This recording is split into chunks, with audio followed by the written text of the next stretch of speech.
Hi, my name's Kim. We'd first like to say thanks for choosing us here at Kings Point Marina. What we're going to be doing today is covering the basics of operating your personal watercraft. We want to make sure that your SeaDoo experience with us is a good one, so let's get started.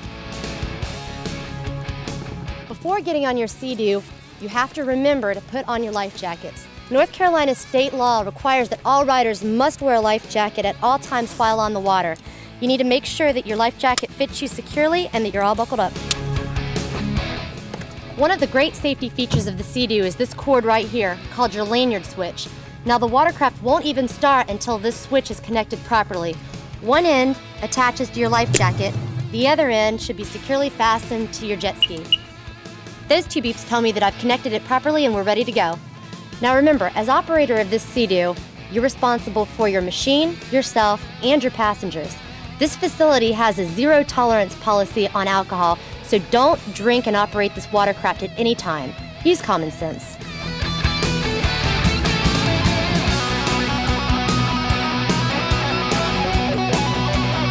Your start-stop button is located on your left handlebar. You want to make sure that you watch your gauges, especially your fuel gauge. Rule of thumb, use 1/3 of the gas to get out, 1/3 to come back in, and save 1/3 for reserve. Now the throttle is located on the right handlebar and produces the power the SeaDoo needs in order to steer properly. The SeaDoo needs at least 2 feet of water in order to not create damage to the engine, so don't attempt to start it in water shallower than this.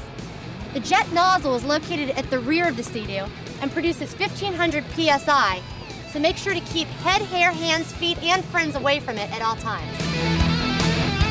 While operating within the marina, make sure to stay at least 150 feet from docks, boats, and other structures.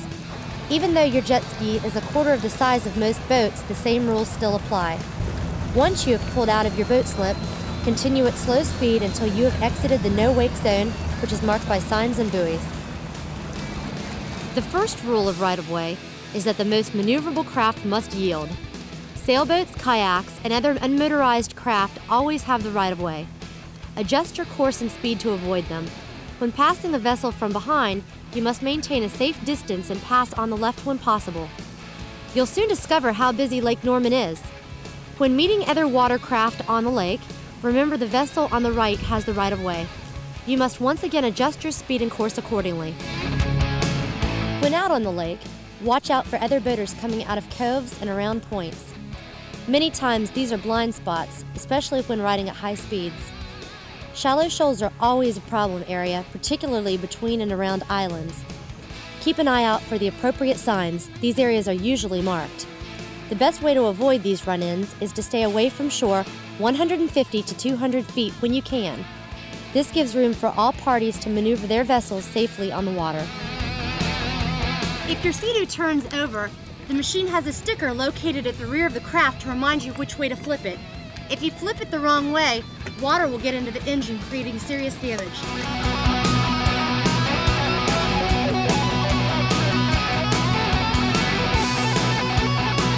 After uprighting your SeaDoo, start and run the watercraft for about 3 minutes. This will allow the engine to pump out any excess water.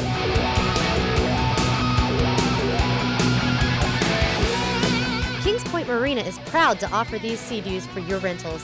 We remind you to be responsible, stay safe, and stay sober. Have a great day on the lake.